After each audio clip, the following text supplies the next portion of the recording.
लेकिन पंजाब की धरती के साथ मेरा बहुत जुड़ाव रहा है, आप जानते हैं। साथियों, गुरुओं, पीरों, फकीरों, महान क्रांतिकारियों और जनरलों की धरती पर आना अपने आप में बहुत बड़ा सुख है।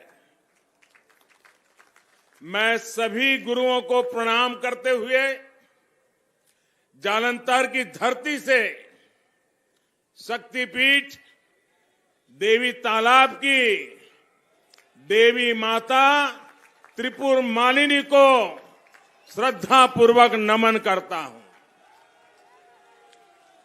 आज मेरी इच्छा थी कि इस कार्यक्रम के बाद देवी जी के चरणों में जाकर के नमन करूं, देवी जी का आशीर्वाद लूं, लेकिन यहां के प्रशासन ने, यहां की पुलिस ने हाथ ऊपर कर दिया। उन्होंने कहा हम व्यवस्था नहीं कर पाएंगे, आप हेलीकॉप्टर से ही चले जाइए। अब ये हाल है सरकार का यहां।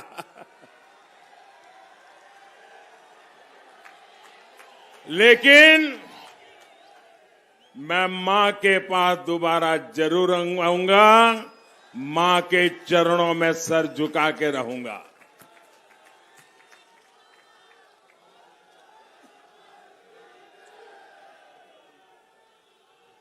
मैं बाबा बंदा सिंह बहादुर, महाराजा रणजीत सिंह, लाला लाजपत राय,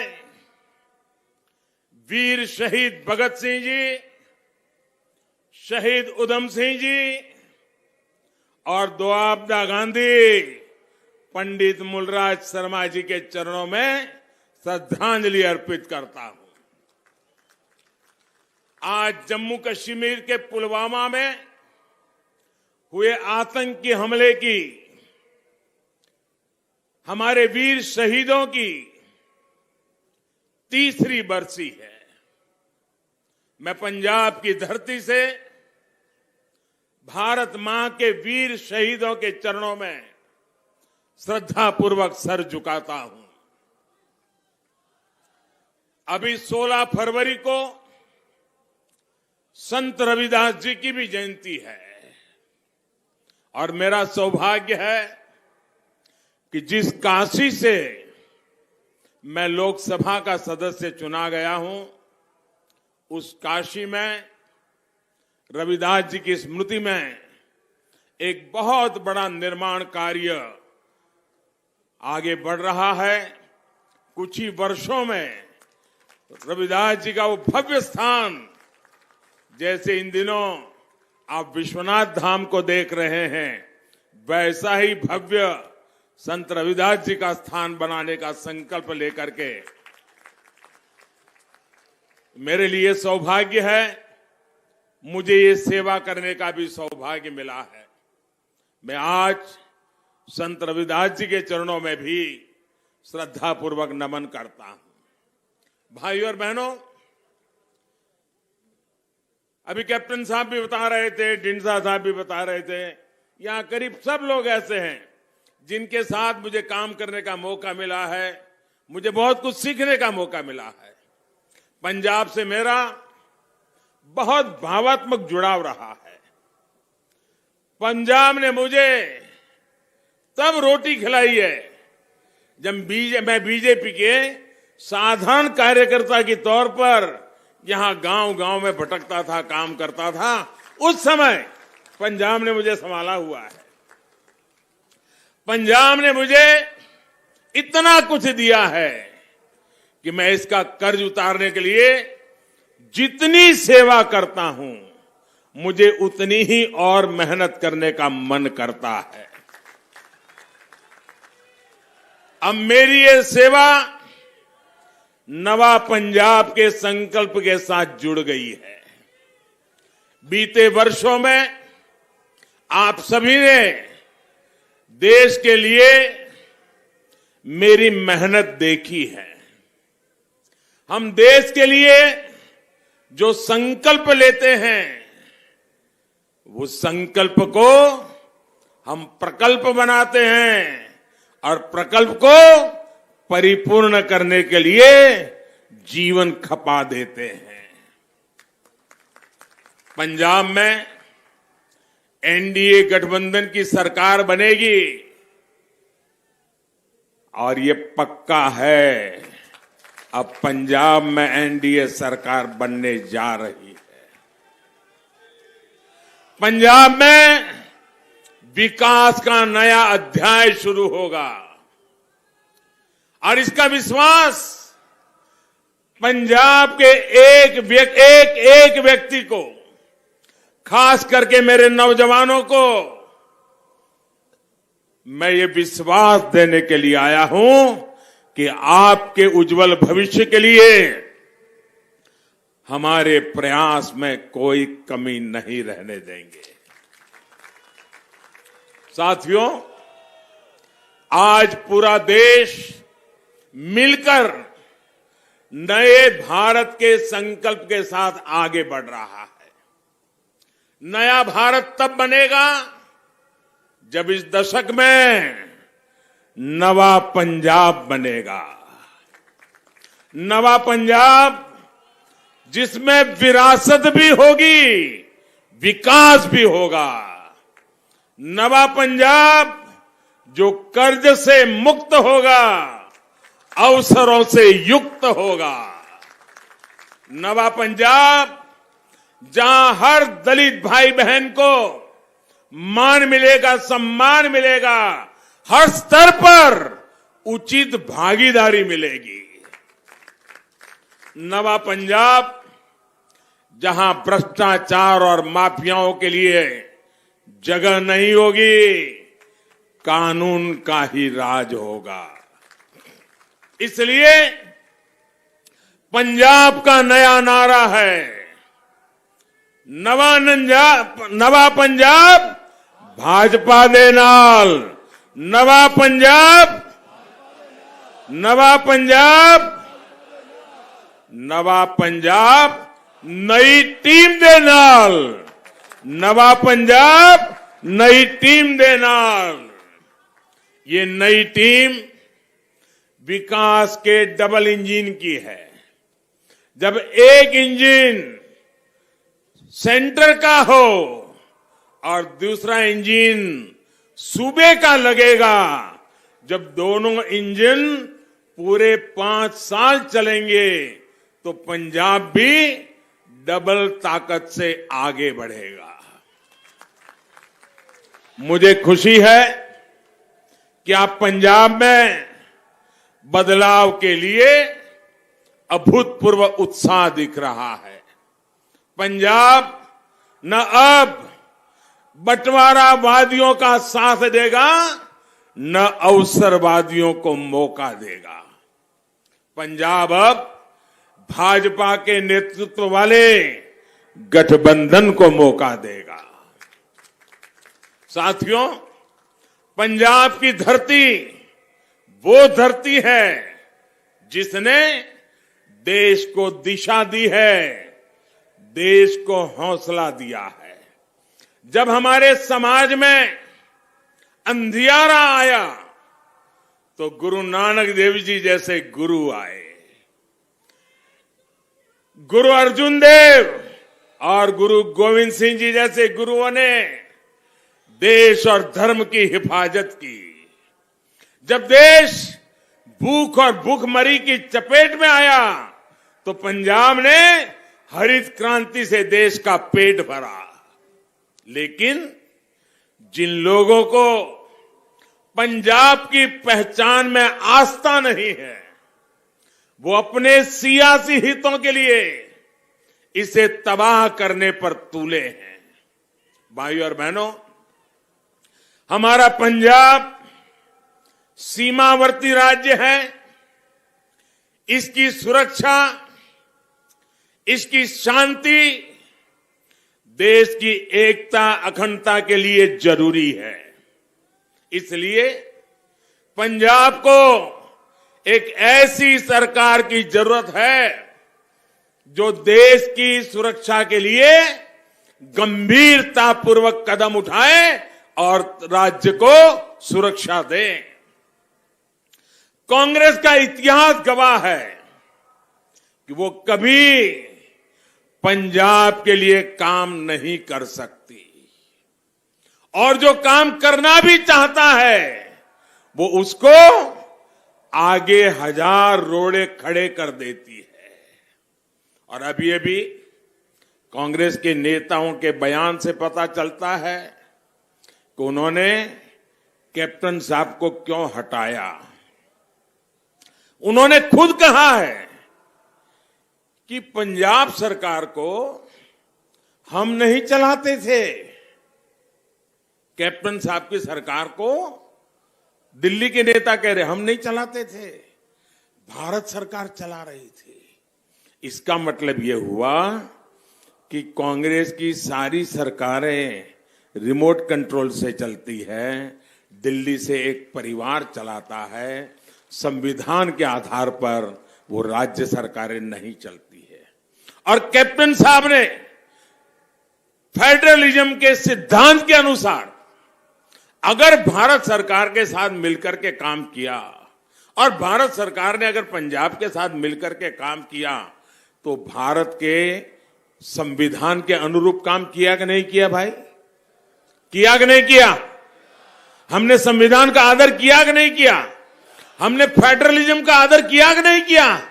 यहां कांग्रेस के नेता आकर के कहते थे कि कैप्टन साहब हमारी नहीं सुनते थे, भारत सरकार और कैप्टन साहब की सरकार मिलकर के पंजाब को आगे बढ़ाना चाहती थी।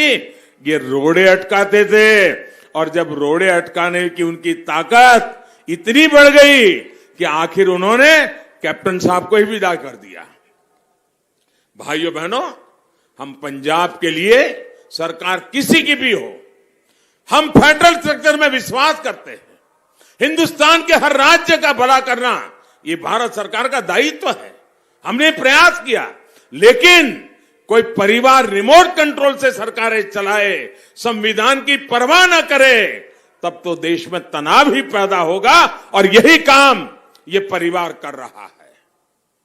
भाइयों बहनों, हमारे गुरुओं ने, संतों ने कहा है, पाप का घड़ा जब भरता है तो फूटता भी है और कांग्रेस को उसके कर्मों की सजा मिल ही रही है। आप देखिए आज कांग्रेस पार्टी की क्या गति है। आज उनकी अपनी ही पार्टी बिखर रही है। कांग्रेस के ही लोग अपने नेताओं की सारी पोल पट्टी खोल रहे हैं। मैं आपसे जानना चाहता हूं, आपस में लड़ रहे लोग पंजाब को स्थिर सरकार दे पाएंगे क्या? पूरी ताकत से जवाब दीजिए। स्थिर सरकार दे पाएंगे क्या? पंजाब का भला कर पाएंगे क्या? पंजाब के सपने पूरे कर पाएंगे क्या? अपनी कुर्सी बचाने में जुटे ये लोग पंजाब का विकास कर पाएंगे क्या? साथियों, आजादी के बाद इतने दशकों में पंजाब के पास कम ही विकल्प रहे। हम जब अकाली दल के साथ थे और आज अकाली दल का एक दूसरा रूप ढींडसा साहब के नेतृत्व में हमारे साथ आज भी है। हम जब अकाली दल के साथ थे तो उन्हें बड़ा भाई मानकर हमेशा हमने अपनी छोटी भूमिका को स्वीकार किया था। दिल में सिर्फ एक ही बात थी, जिस बात में पंजाब का भला होगा वही करेंगे। एक समय ऐसा था, अकाली दल के पास पूर्ण बहुमत नहीं था। भाजपा के लोगों के समर्थन के बिना अकाली की सरकार नहीं चल सकती थी और उस स्थिति में कुदरती न्याय तो यह कहता था कि डिप्टी सीएम बीजेपी का बनना चाहिए था। मेरा साथी मनोरंजन कालिया डिप्टी सीएम बनने के हकदार थे। लेकिन उस समय भी हमारे साथ अन्याय हुआ। बादल साहब ने अपने बेटे को ही डिप्टी सीएम बना दिया। उसके बावजूद भी पंजाब की भलाई के लिए हमारे पास ज्यादा एमएलए थे, सरकार घर जा सकती थी। हमने वो पाप नहीं किया क्योंकि हमारे दिल में सिर्फ और सिर्फ पंजाब का उज्जवल भविष्य है। पंजाब का भला हो, पंजाबियों का भला हो, पंजाबियत अमर रहे, इसके लिए हमने अपने राजनीतिक हकों को भी दरकिनार करके पंजाब की चिंता की है। भाइयों बहनों, लेकिन पहली बार बीजेपी सबसे बड़े और भरोसेमंद विकल्प के रूप में, एक सही विकल्प के रूप में आज पंजाब के सामने आई है। एक बार बीजेपी को मौका देगा तो बीजेपी पंजाब का कल्याण करके देगी, ये मैं आपको विश्वास देता हूं। और मुझे खुशी है कि अब हमारे साथ कैप्टन अमरिंदर सिंह जी जैसा, ढींडसा साहब जैसा एक प्रभावी अनुभवी नेतृत्व भी हमारे साथ जुड़ गया है। पंजाब को हम मिलकर के आगे बढ़ाएंगे। साथियों, जालंधर पंजाब का इतना बड़ा औद्योगिक सेंटर है। देश में करीब 70% स्पोर्ट्स के सामान जालंधर में बनते हैं। यहां के उद्योगों के लिए, एमएसएमईज के लिए कितनी संभावनाएं हैं। हम जब वोकल फॉर लोकल कहते हैं तो जालंधर के हर उत्पादों को एक ताकत देते हैं। लेकिन कभी कांग्रेस के मुंह से वोकल फॉर लोकल सुना क्या आपने? सुना क्या? अब उसमें कोई बीजेपी है क्या? वो आपका सामान, उसका सम्मान बढ़े, आप जो पैदावार करते हैं उसकी ताकत बढ़े, तो उसमें कांग्रेस का जाता क्या है? लेकिन वो भी, उसके लिए भी उनके पेट में दर्द होता है। भाइयों बहनों, कांग्रेस की नीतियों ने यहां की इंडस्ट्रीज को तबाह कर दिया, रोजगार खत्म कर दिया। इस हालात को भाजपा की डबल इंजन सरकार ही बदल सकती है। अभी पंजाब में व्यापार कारोबार को जिस तरह माफियाओं के कब्जे में दे दिया गया है, ये खेल भाजपा सरकार में नहीं चलने दिया जाएगा। भाजपा की सरकार में यहां का व्यापारी बिना किसी अत्याचार के, बिना किसी खौफ के अपना व्यापार करेगा। इस बात का मैं आप सब पंजाब वासियों को भरोसा देने आया हूं। भाइयों बहनों, देश में आज जहां जहां डबल इंजन की सरकार है, वहां डबल तेजी से विकास हो रहा है। डबल इंजन की सरकार गरीबों को बिना भेदभाव पक्का घर बनाकर दे रही है। डबल इंजन की सरकार गरीबों को बिना भेदभाव मुफ्त वैक्सीन लगवा रही है। डबल इंजन की सरकार गरीबों को बिना भेदभाव मुफ्त राशन दे रही है। डबल इंजन की सरकार बिना भेदभाव गांव का भी विकास कर रही है और शहरों का भी विकास कर रही है। डबल इंजन की सरकार पंजाब में ज्यादा तेजी से सड़कें बनवाएगी, ज्यादा तेजी से पंजाब में आधुनिक इंफ्रास्ट्रक्चर का निर्माण करेगी। भाजपा सरकार आएगी तो जालंधर समेत इस पूरे क्षेत्र में कनेक्टिविटी को बढ़ाया जाएगा, उद्योगों को गति देने के लिए काम किया जाएगा। भाइयों बहनों, डबल इंजन की सरकार विशेषकर छोटे किसानों की छोटी छोटी जरूरतों पर ध्यान दे रही है।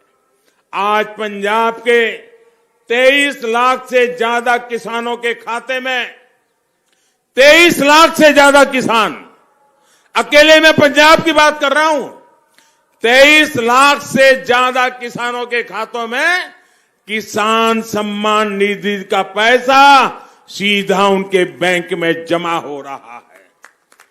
किसानों से एमएसपी पर फसल खरीदी भी भाजपा सरकार ने 2 गुनी से ज्यादा बढ़ाई है। हमने ये भी सुनिश्चित किया कि खरीद का पैसा सीधे किसानों के बैंक खातों में जाए। कोरोना की वजह से वैश्विक बाजार में खाद के दाम बढ़े, लेकिन हमने पूरी ईमानदारी से प्रयास किया कि ये इतना बड़ा बोझ आया है, हिंदुस्तान की तिजोरी पर बहुत भयंकर बोझ आया है, लेकिन ये बोझ हम किसानों के माथे नहीं जाने देंगे। हमने किसानों को वो बोझ ट्रांसफर नहीं किया, सरकार की तिजोरी खाली की, लेकिन किसानों को खाद उसी दाम से देते रहे जो पहले हम देते थे। सारा बोझ हमने सहन किया। साथियों, डबल इंजन की सरकार किसानों की आय बढ़े, खेती पर होने वाला खर्च कम हो, इसके लिए काम करेगी। देश ने ऑर्गेनिक फार्मिंग और नेचुरल फार्मिंग की दिशा में भी बड़ा अभियान शुरू किया है। पंजाब में इसका ज्यादा से ज्यादा विस्तार धरती मां को भी बचाएगा और पंजाब के किसानों का फायदा भी करेगा। साथियों, आज एक तरफ भारतीय जनता पार्टी और एनडीए है, जिसकी विचारधारा पंजाब और पंजाबियत से जुड़ी है। हम गुरु नानक देव जी के 550वें प्रकाश पर्व और गुरु तेग बहादुर जी के 400वें प्रकाश पर्व को पूरे देश में और दुनिया में पूरे सम्मान के साथ मनाते हैं। हमने बाबा साहब आंबेडकर की 125वीं जयंती पूरे विश्व में मनाई थी। हम गुरु गोविंद सिंह जी के वीर साहिबजादों की स्मृति में 26 दिसंबर को वीर बाल दिवस की घोषणा करते हैं।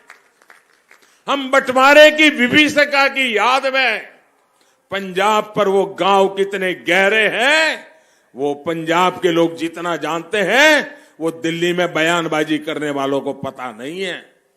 ये विभाजन की विभीषिका कितना घा पंजाब के सीने पर लगा है, उसको भी भुला दिया गया था। हमने तय किया उस विभीषिका की याद में 14 अगस्त को विभाजन विभीषिका स्मृति दिवस की हमने घोषणा की।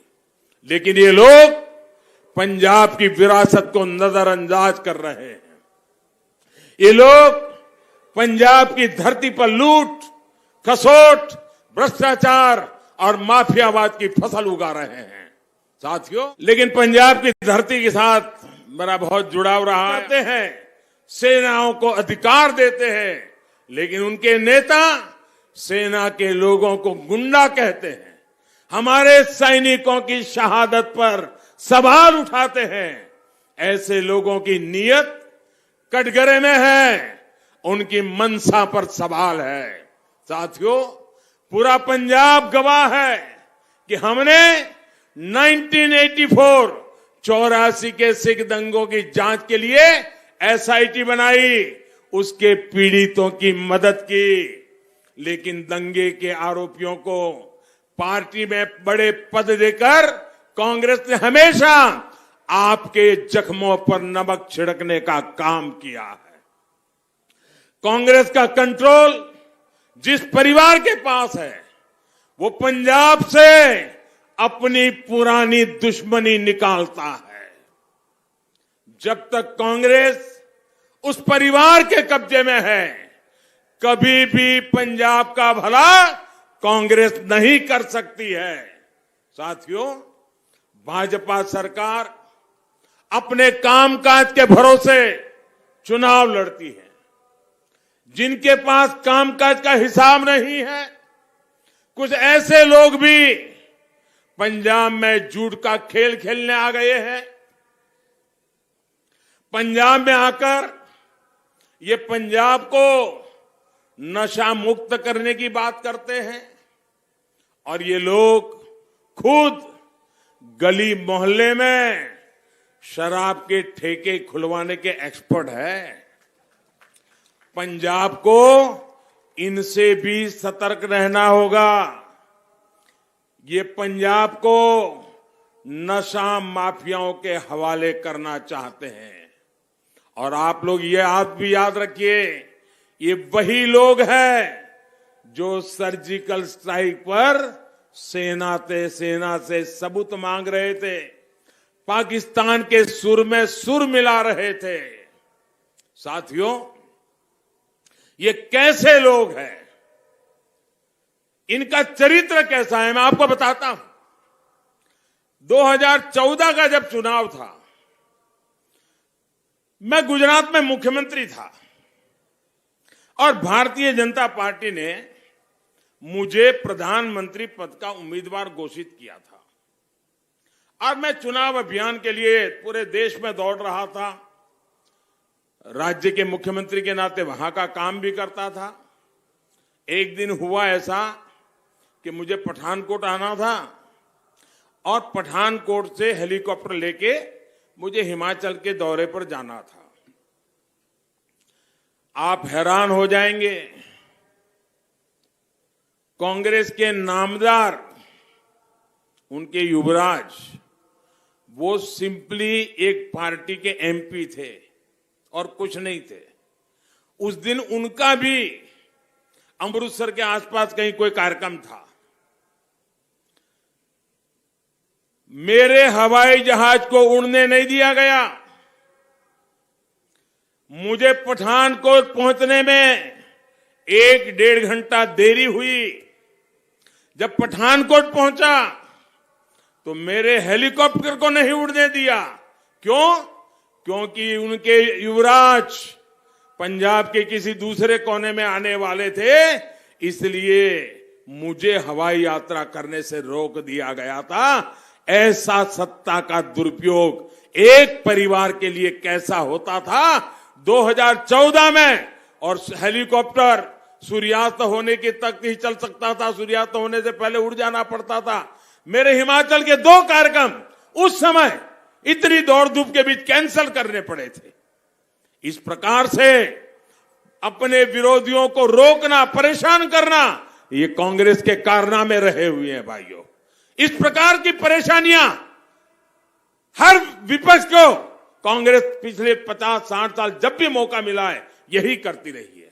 साथियों, पंजाब की धरती से गुरु नानक देव जी ने हमें सिखाया था, मानस की जात सब एक ही पहचान दो, एक ही पहचान वो।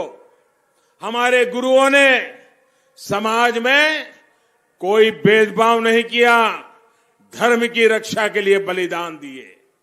महाराजा रणजीत सिंह जी ने काशी में विश्वनाथ मंदिर के लिए सोना दिया और उसे सोने से मढ़वा कर उसका गौरव लौटाया। भारतीय जनता पार्टी आज उन्हीं आदर्शों को लेकर काम कर रही है। आज काशी में भव्य विश्वनाथ धाम एक बार फिर देश के प्राचीन गौरव का प्रतीक बनकर हमारे सामने है। भव्य अयोध्या की जिस भावना को हमारे आदि कवि महर्षि वाल्मीकि जी ने हमारे सामने रखा था, वो आज साकार हो रहा है। पंजाब में भी हमने करतारपुर कॉरिडोर का भव्य निर्माण करवाया है। स्वदेश दर्शन योजना के तहत पंजाब के पवित्र स्थानों को जोड़ते हुए हेरिटेज सर्किट का विकास किया जा रहा है। भाइयों और बहनों, जब हम विरासत को आगे बढ़ाते हैं, अपने पवित्र स्थलों पर सुविधाएं बढ़ाते हैं, तो इसका लाभ वहां के लोगों को ही होता है और देश भर से आने वाले यात्रियों को भी होता है। देश भर से जब श्रद्धालु वहां पहुंचते हैं तो किसी की रोजी रोटी बढ़ती है, किसी को रोजगार मिलता है। साथियों, पंजाब की सेवा वही पार्टी कर सकती है जो दल से ऊपर देश के लिए सोचती है, देश के लिए बात करती है। मैं पंजाब के लोगों को यह आश्वासन देना चाहता हूं, हम पंजाब के विकास के लिए कोई कोर कसर नहीं छोड़ेंगे। हम पंजाब के युवाओं के लिए, पंजाब की नशा मुक्ति के लिए कोई कसर नहीं छोड़ेंगे। और मैं पंजाब के लोगों से एक बड़ा गंभीर सवाल पूछना चाहता हूं। मेरी बात को गौर से सुनिए, और जो माताएं बहनें यहां मुझे सुनने आई हैं, और जो माताएं बहनें घर में टीवी पे मुझे सुन रही हो, तो मेरी बात को गौर से सुनिए। आप कल्पना कीजिए, आपके पास बंगलो है, गाड़ी है, खेत है, खलिहान है,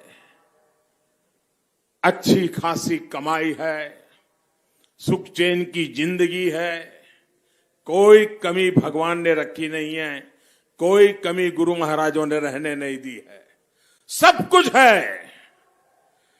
कल्पना कीजिए, लेकिन आपका जवान बेटा नशे की लत पे चढ़ गया, उसमें ही अगर डूब गया, मेरी माताएं बहनें मुझे बताएं, ये मिल्कत आपकी किस काम आएगी?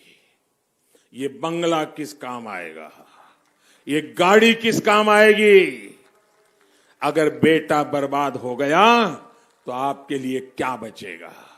आपके संतान बर्बाद हो गए तो आपके लिए क्या बचेगा? क्या मेरी माताओं बहनों को, उन्होंने जो अपने संतानों के लिए सपने देखे हैं, उन सपनों को पूरा करने के लिए हमने एक माहौल बनाना जरूरी है कि नहीं है? नशे से मुक्ति का अभियान हर मां, हर परिवार को बचाना, उनके सपनों को साकार करने के लिए जरूरी है कि नहीं है? भाइयों बहनों, ये मुहिम किसी के खिलाफ नहीं है। दिल में बड़ा दर्द होता है। मैंने पंजाब की धरती पर काम किया है। पंजाब का मुझ पे कर्ज है, मैं कर्ज चुकाना चाहता हूं।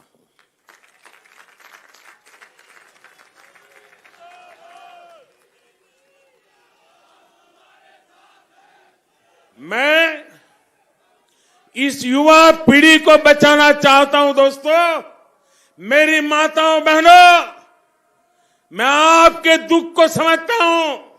मैं आपको, संतानों को एक सुरक्षा का वातावरण देना चाहता हूं। आप मुझे आशीर्वाद दीजिए, पंजाब के उज्जवल भविष्य के लिए आशीर्वाद दीजिए, हमारी नई पीढ़ी के लिए आशीर्वाद दीजिए। ये सत्ता का खेल नहीं है, न ही सत्ता की भूख है। आपने मुझे प्रधानमंत्री बना दिया है। अरे लोग 6-6 महीने प्रधानमंत्री रह करके भी जिंदगी में बहुत संतोष अनुभव करते हैं। मुझे तो आपने 2-2 बार बनाया है। मैं आपके लिए मेरी जिंदगी खपाना चाहता हूं। मैं अपने सुख के लिए नहीं हूं, मैं आपके सपनों के लिए हूं। मैं आपके सपनों को साकार करने के लिए हूं। और इसलिए अगले 5 साल नवा पंजाब का समय होगा। 20 तारीख को इसी संकल्प के साथ एनडीए को जिताने के लिए वोट देना है। आप सबको घर घर जाना है। जाएंगे, घर घर जाएंगे, लोगों को समझाएंगे, इन संकल्पों की बात बताएंगे।